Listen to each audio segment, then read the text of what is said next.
Friends, in my previous video, I have described you that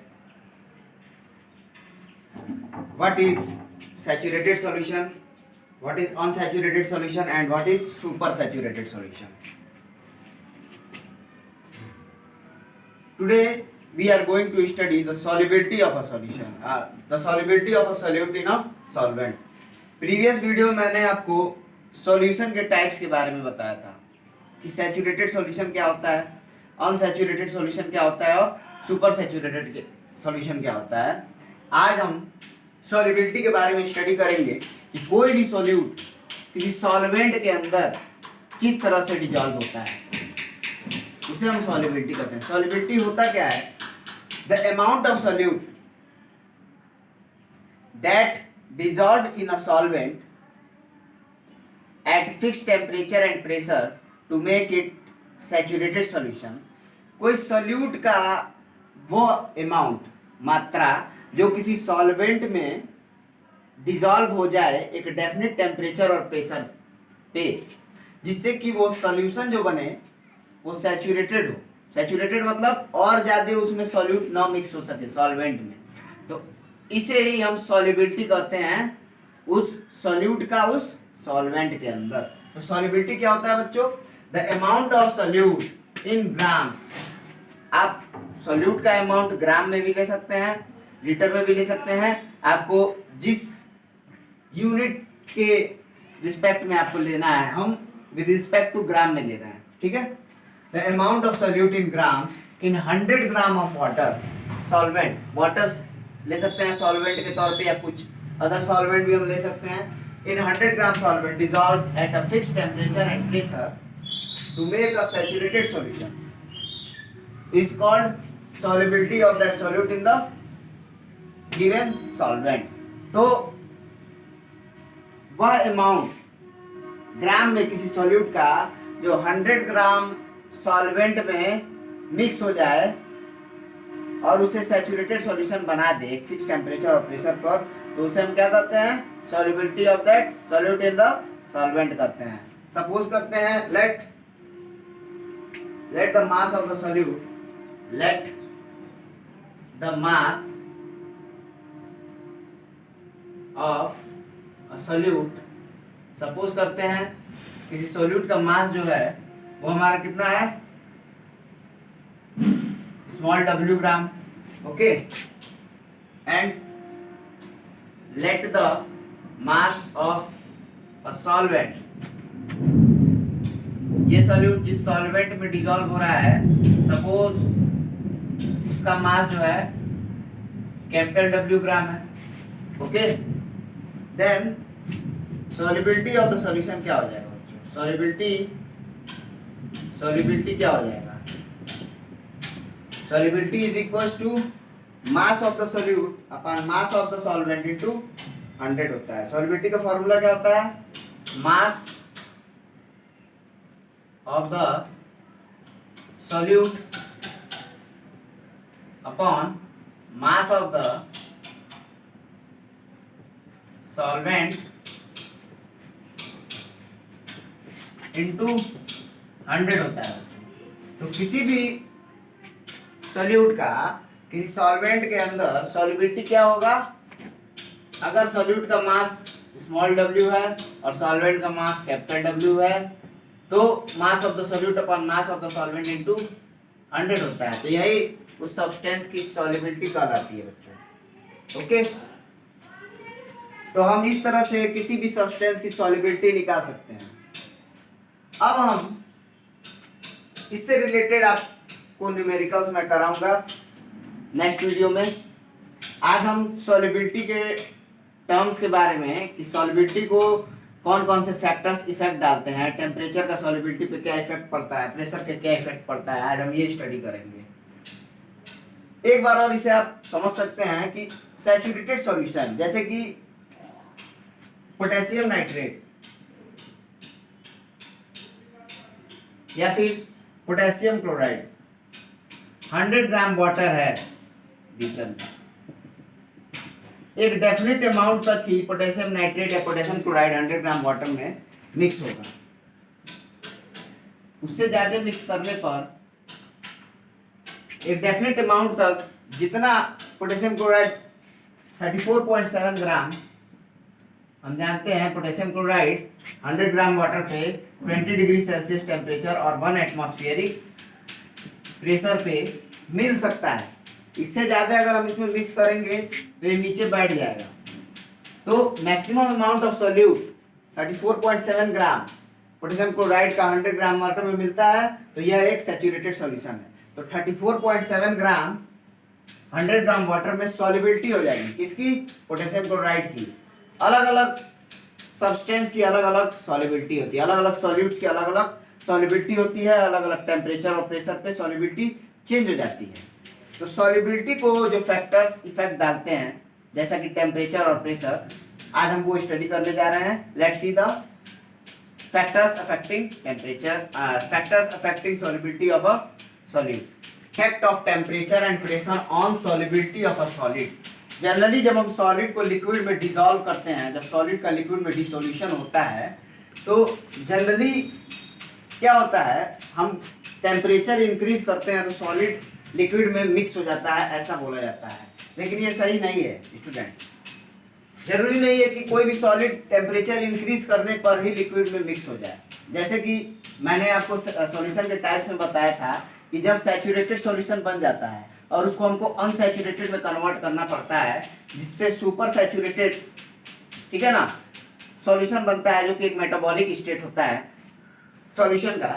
तो उसको बनाने के लिए, okay students, super saturated solution जब बनाते हैं तो हर सब्सटेंस का सुपर सैचुरेटेड सॉल्यूशन हमारा फॉर्म नहीं होता है। टेम्परेचर इंक्रीज करने पर कोई भी सैचुरेटेड सॉल्यूशन जरूरी नहीं है कि मिक्स हो जाए, ठीक है। वो हर सॉल्यूशन, सुपर सैचुरेटेड सॉल्यूशन, हर सॉल्यूट को हम मिक्स करके नहीं बना सकते हैं। हर सैचुरेटेड सॉल्यूशन से हम सुपर सैचुरेटेड सॉल्यूशन नहीं बना सकते हैं। तो ये कहना गलत होगा कि टेम्परेचर इंक्रीज करने पर कोई भी सॉल्यूट सॉलिड सॉल्यूट सॉल्वेंट में, लिक्विड सॉल्वेंट में मिक्स हो जाए। इसके लिए कुछ कंडीशंस होते हैं स्टूडेंट। जनरली ऐसे सब्सटेंस जिनको किसी लिक्विड में डालने पर, मिक्स करने पर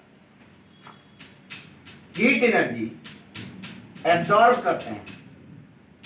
इट मीन्स ऐसे सब्सटेंस जिनको लिक्विड में मिक्स करने के लिए एनर्जी देनी पड़ती है, तो मतलब एंडोथर्मिक प्रोसेस होता है। हीट एनर्जी जहां पे एब्जॉर्ब होती है वो क्या होता है बच्चों? Endothermic process. सपोज अगर हम सॉल्यूट को सॉल्वेंट में मिक्स करते हैं, ठीक है, सॉल्वेंट में मिक्स करते हैं और हमको हीट एनर्जी यहां देना पड़ता है, ठीक है, फिर सॉल्यूशन का फॉर्मेशन होता है। यहाँ पे हमें we have to increase the temperature to increase the solubility of a solute in the solvent. ऐसे सब्सटेंस जिनको मिक्स करने के लिए हमें हीट एनर्जी देना पड़ता है हमें मिक्स करने के लिए, जैसे NaCl है, सोडियम क्लोराइड, ये आयनिक कंपाउंड के लिए है कि ये सॉल्युबिलिटी का प्रोसेस हम करते हैं। आपको आयनिक कंपाउंड के लिए आयंस यहाँ बनते हैं मेटल और नॉन मेटल से, जो कंपाउंड फॉर्म होता है उनके बारे में आपको स्टडी करना है, पॉजिटिव और निगेटिव चार्ज से। तो एंड सोडियम क्लोराइड को जब हम वाटर में डालते हैं, 100 ग्राम ऑफ वाटर में, suppose 100 gram with respect to, हम ग्राम में हम सॉल्यूट को लेते हैं, विद रिस्पेक्ट टू ग्राम में अगर हम सॉल्यूट को ले रहे हैं, हम जरूरी नहीं है ग्राम में ही ले, हम लीटर में भी ले सकते हैं, ओके। तो अगर हम सोडियम क्लोराइड को वाटर में डालते हैं तो हमें हीट एनर्जी अगर देना पड़ता है, तो यहाँ पे हमें सॉल्यूशन का फॉर्मेशन होता है, जो भी सोडियम क्लोराइड का NaCl का एक्वस सॉल्यूशन हमें मिलता है। क्या मिलता है? NaCl का एक्वस सॉल्यूशन हमें मिलता है, okay students, aqueous solution NaCl plus water का हमें सॉल्यूशन जो मिलता है। तो यहाँ पे हीट एनर्जी रिलीज नहीं होती है। तो सोडियम क्लोराइड का जो सॉल्यूशन हमें मिल रहा है, यहाँ पे सॉल्यूशन जो हमें मिल रहा है, यहाँ पे हीट एनर्जी रिलीज नहीं हो रही है, यहाँ पे हीट एनर्जी देना पड़ रहा है। तो ये कैसा प्रोसेस है? एंडोथर्मिक। ये एंडोथर्मिक प्रोसेस है। क्यों? ये सॉल्युबिलिटी कैसे होती है?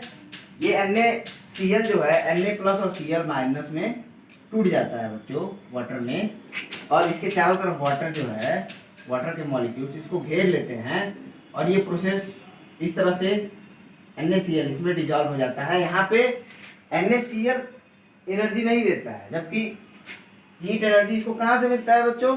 NaCl खुद रिलीज नहीं करता है, जबकि इसको देना पड़ता है डिजॉल्व करने के लिए, इसको तोड़ने के लिए हमें खुद एनर्जी देनी पड़ती है। Na प्लस और Cl माइनस में तोड़ता है, जब तक ये ब्रेक नहीं होगा अपने आयंस में तब तक ये डिजॉल्व नहीं होगा वाटर में, और इसको ब्रेक करने के लिए हमें एनर्जी, हीट एनर्जी इसको देनी पड़ती है। तो ऐसा रिएक्शन जिसमें हमें हीट एनर्जी देनी पड़ती है इस सॉल्यूट को सॉल्वेंट में डिजॉल्व करने के लिए, वो एंडोथर्मिक प्रोसेस के अंतर्गत आता है।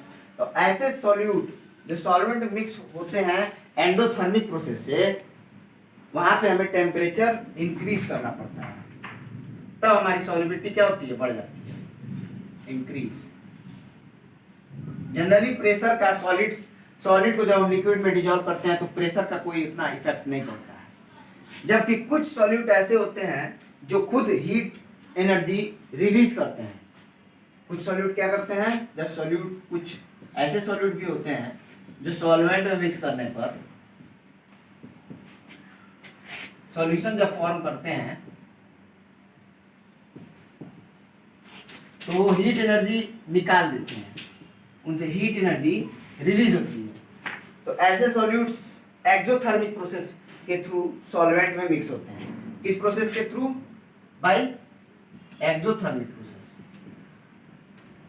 तो उनकी सॉल्युबिलिटी पे क्या इफेक्ट पड़ता है?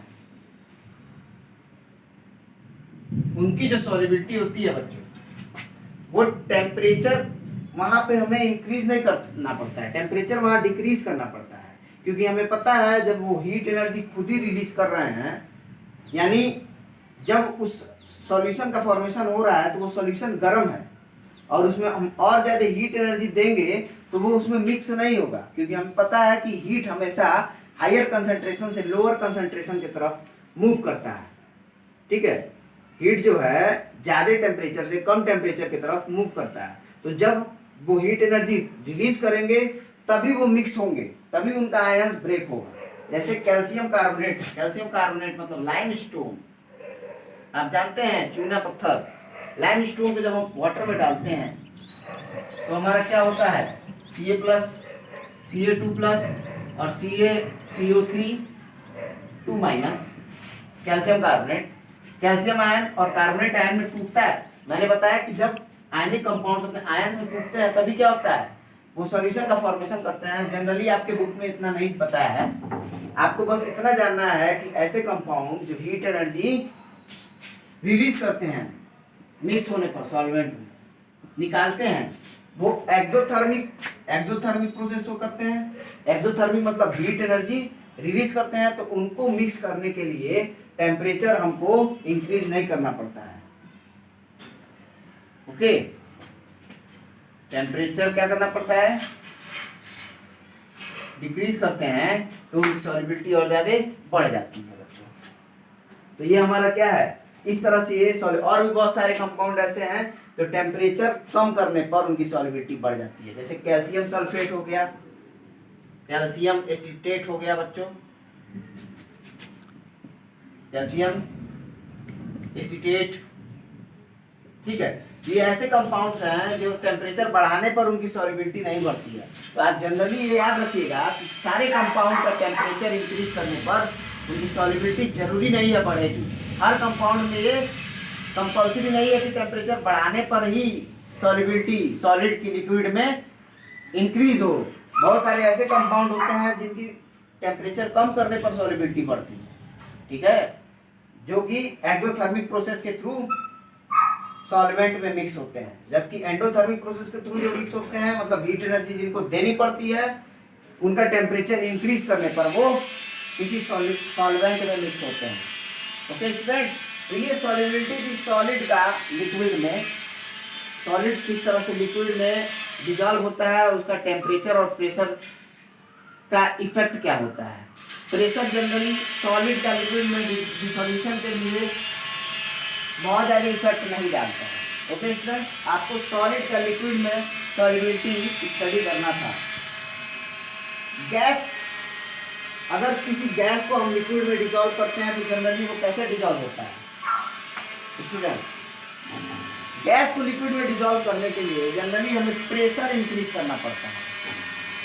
प्रेशर बढ़ाने पर गैस के लिए प्रेशर वाला फैक्टर यूज होता है। जनरली गैस को अगर हम लिक्विड में मिक्स करते हैं, डिसॉल्व करते हैं, तो हम प्रेशर इंक्रीज करते हैं और टेम्परेचर उसका डिक्रीज करते हैं, तो गैस की सॉल्युबिलिटी लिक्विड में बढ़ जाती है। ओके स्टूडेंट्स, ये हमारा सॉल्युबिलिटी के कुछ फैक्टर्स थे जो इफेक्ट डालते हैं किसी सॉलिड का लिक्विड में सॉल्युबिलिटी को, और किसी गैस को लिक्विड में जब डिसॉल्व करते हैं तो उस पर जो फैक्टर्स इफेक्ट डालते हैं वो मैंने आपको इन टर्म्स में बताया।